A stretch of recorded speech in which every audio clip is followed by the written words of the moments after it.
Hi Julien. Hi. Welcome back to the Art Ambassador podcast. Thank you. How have you been doing? Good. Things have been going well, thank you. Great to hear. So, it's been a few weeks since we talked, and a lot has been happening since then. Your exam, the exhibition happening now. Yeah. So it's quite exciting. So I just want to go right in and just tell us, how did the exam go? Really well for me, yeah. I was quite skeptical kind of going into it. Like, I was like, oh, is this like too ambitious of a project? I was quite worried that maybe it wouldn't work because you do only have 10 hours to make something, and whatever you come out with those 10 hours is what you need to present. So I was quite worried, but yeah, it went really well. I'm really happy. That's good.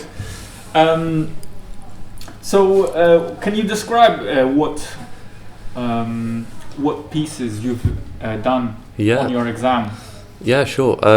So obviously, as you know from last time, I was working digitally, kind of making these weird biomorphic organic shapes. And I was trying to figure out ways to kind of bring those into reality. And one of the ways that I thought I could do this, especially because I wanted to make it large scale, which I obviously couldn't do with clay, was to make inflatable plastic sculptures. I remember, and I did actually pull through with that idea, and it seemed to work out. So that's kind of what it is, yeah. Yeah, that's great. I'll be putting some images up.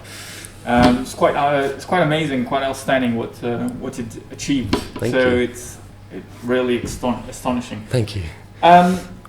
So can you just walk us through what the themes that surround your work, and also have they changed since the last time we spoke?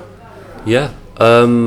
So I think the last time we spoke, I was kind of moving from digital work to kind of like physical work, and that definitely did come with some changes in themes. For example, like I'm not really as focused anymore on like simulation, because obviously when I'm like making things physically, it's quite hard to kind of bring that like augmented reality kind of theme into the work.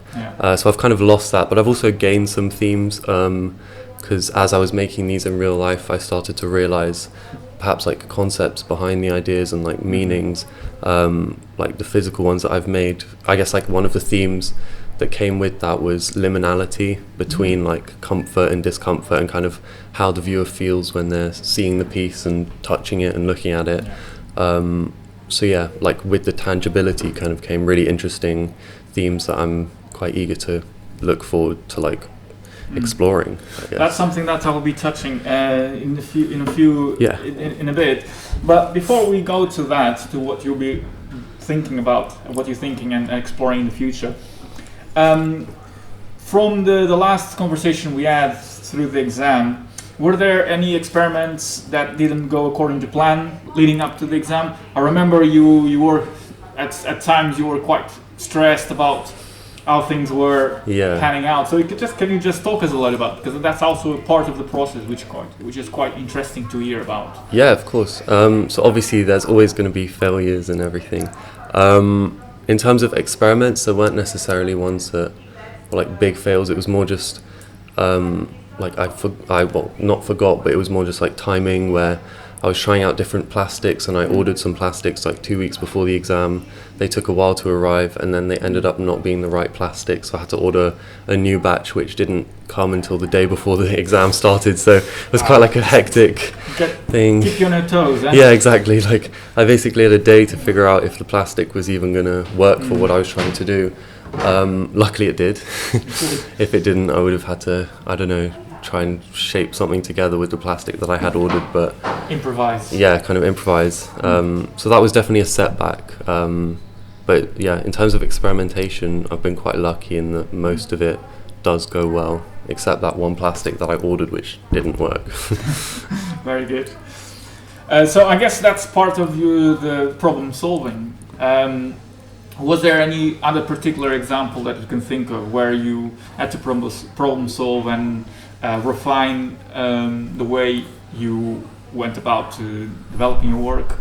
Yeah. Well, obviously, the way in which I like made the works, kind of the process, It's quite delicate with a soldering iron, kind of melting plastic. Like, yeah, can you that's quite an interesting process. Can you just describe, be more descriptive about the process? Because it's when you look at it, you don't realize the work that went into it. So just for the people listening to us, can you please just go in more detail about it? Of course. So basically, the way I made these sculptures is I would fold a massive piece of plastic together, and I would kind of trace an outline on paper of like a shape that I wanted. I wanted to do really large scale, so I'd have to do it in bits, and then I would go with a soldering iron on top of the paper to make sure that the plastic didn't melt onto the actual soldering iron. And I would kind of drag it across at a certain speed, a very specific speed, because if you go too fast it doesn't melt, and if you go too slow it melts too much. And I guess that's part of the refinement. Yeah, exactly. Yeah. It was quite tricky to figure out, but eventually I did get it. And so I would kind of drag it across to make these lines, and eventually I would connect it to the end, and I would have an partly airtight shape. That in itself is it involves quite a lot of trial and error until you get the right speed, the right paper, the right plastic. Yeah. It's a lot of variables that you had to work with. For sure, yeah. Which is part of why is it so amazing and so astonishing when you look at it, and the size of it is quite huge. It's Thank huge. you. Yeah, they are really big.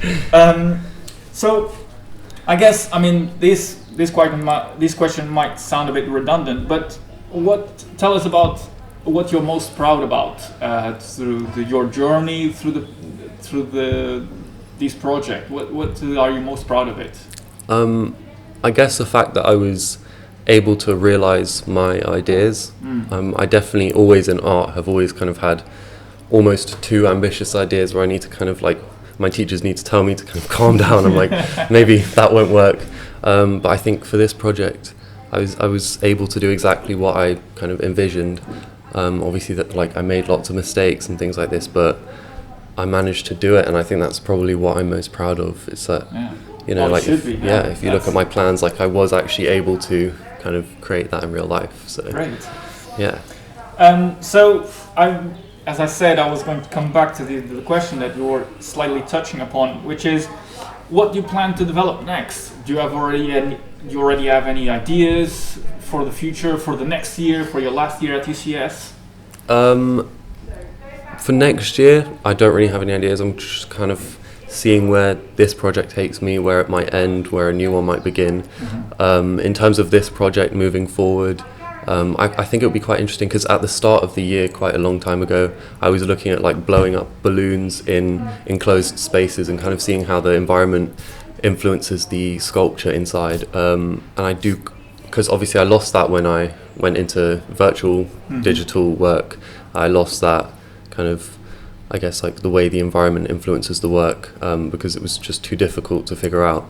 But now that I'm back in physical work, I think it would be quite interesting to start up that idea again, and maybe also look at projection, projecting onto the plastic. Well, that would be a kind of from my perspective, an obvious step. Yeah. Because you already mastered the technical aspect of creating those balloons or structures, inflated structures. Now is maybe taking that a step further and just thinking about how they can look like. Yeah, for sure. So let's wrap it up with a final question. I mean, you have learned a lot from your experimentations, the research you've done, looking at the outcome you achieved. Was there a specific thing that you've learned and that you're going to take forward to your next projects? In terms of like processes and stuff, obviously the soldering, I'm like pretty much learnt from the basics how to work a soldering iron, how to manage heat and plastic, and I guess also resilience. A lot of my project needed a lot of resilience and perseverance, kind of to make sure that like I don't get too stressed out about it's not working, trying to figure out different ways to do it. I definitely learned a lot about that. for this project. That's great. It's so important as when you are exploring different mediums that you don't know, and there's so much variables or so many variables that anything can go wrong if you don't pay particular attention to a specific detail. So yeah, that's great, Julien. That's awesome to hear about your experience and what you've learned and how you plan to take this further. For the moment, thank you very much for your time. Thank you. We'll hopefully catch up next year. Yeah, definitely. Thank you. Thank you.